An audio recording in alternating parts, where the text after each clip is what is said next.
Friends, बच्चे आज हम स्टार्ट करने जा रहे हैं क्लास 12 सेशन 2021 का सीबीएसई का सैम्पल पेपर्स। ठीक है, तो हम करेंगे इसमें सारा क्वेश्चन पेपर सॉल्व करेंगे जो सीबीएसई ने डाला हुआ है। ठीक है, कुछ क्वेश्चन इसमें कॉन्सेप्चुअल हैं।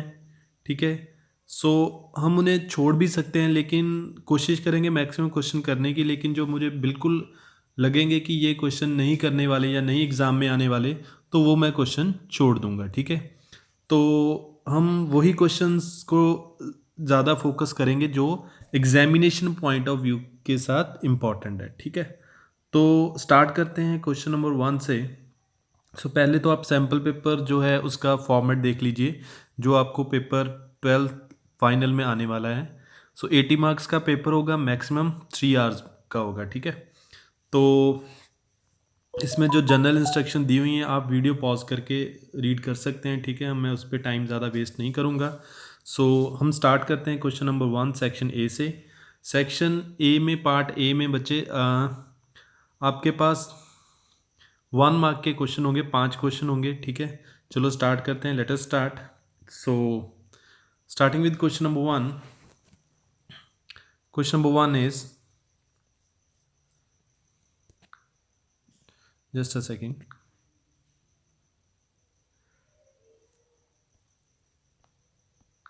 Yes, question number 1 is,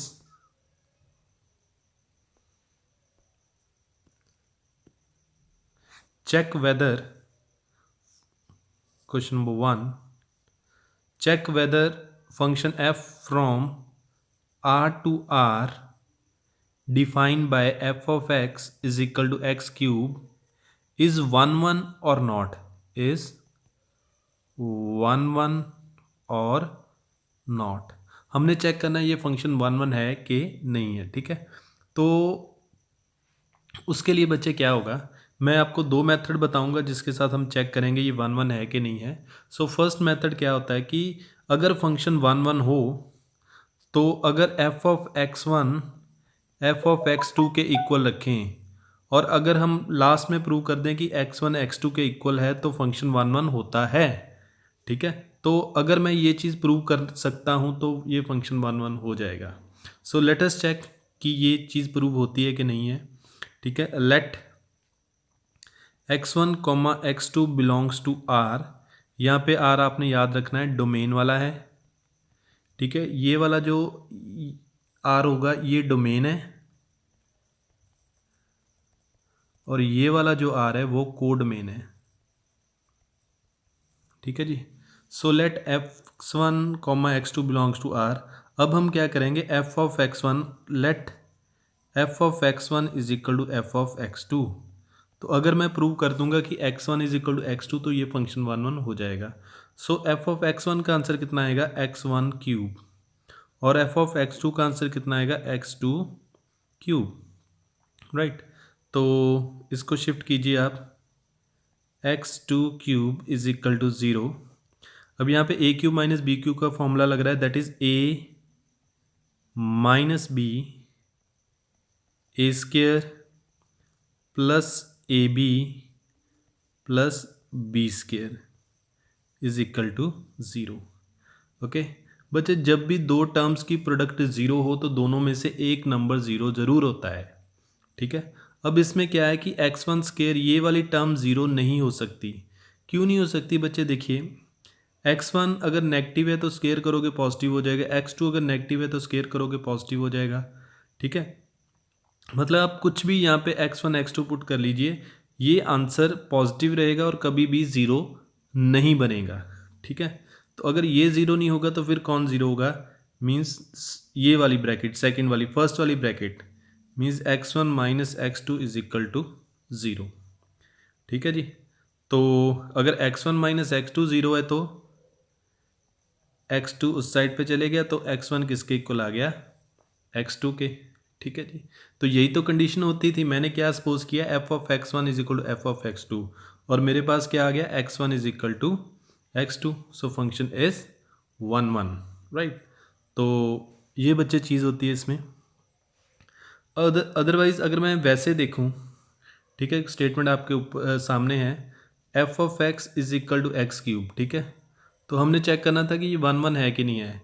1 1 के लिए एक और मेथड होता है कि डिफरेंट एलिमेंट का डिफरेंट आंसर आना चाहिए। तो इसमें आप अगर कोई भी डिफरेंट एलिमेंट पुट करोगे तो डिफरेंट आंसर ही आएगा। ज़्यादा हमें डाउट होता है नेगेटिव और पॉजिटिव में। फॉर एग्जांपल अगर -1 पुट करोगे तो इसका आंसर -1 आएगा, अगर 1 पुट करोगे तो इसका आंसर 1 आएगा। ज़्यादातर तो हमें इन्हीं पे डाउट होता है, ठीक है। तो डिफरेंट पे डिफरेंट आंसर आ रहा है तो फंक्शन ये 1 1 है। एक मैं आपको और मेथड बताऊं ग्राफिकली बच्चे एक्स क्यूब का ग्राफ, वैसे तो ज़रूरत नहीं है लेकिन अगर मैं आपको बताऊं तो एक्स क्यूब का ग्राफ ऐसे बनता है बच्चे। अब ये एक्स क्यूब का ग्राफ होता है, y is equal to x cube का ग्राफ, ठीक है। अब वो फंक्शन 1 1 होते हैं जिसमें हम अगर एक्स एक्सिस के पैरेलल लाइन ड्रॉ करें तो वो ग्राफ को सिर्फ एक पॉइंट पे ही टच करके जाए, ठीक है। वो फंक्शन 1 1 होते हैं। और इसमें देखिए जब भी आप एक्स एक्सिस के parallel, this is x axis, जब भी आप एक्स एक्सिस के पैरेलल लाइन ड्रॉ करोगे तो वो ग्राफ को सिर्फ एक पॉइंट पे टच करेगी। तो ऐसे फंक्शन 1 1 होते हैं, ठीक है जी। सो ये आपका क्वेश्चन नंबर 1 की मैंने एक्सप्लेनेशन दी है, सारा डिटेल में जाने की ज़रूरत नहीं है। इसमें से आप फर्स्ट वाला मेथड जो है वो अप्लाई करके इसको 1 1 प्रूव कर सकते हो, ठीक है। ऑलराइट, अब देखते हैं बच्चे क्वेश्चन नंबर हम 2, ठीक है। क्वेश्चन नंबर 2 में क्या है, एक सेकेंड बच्चे।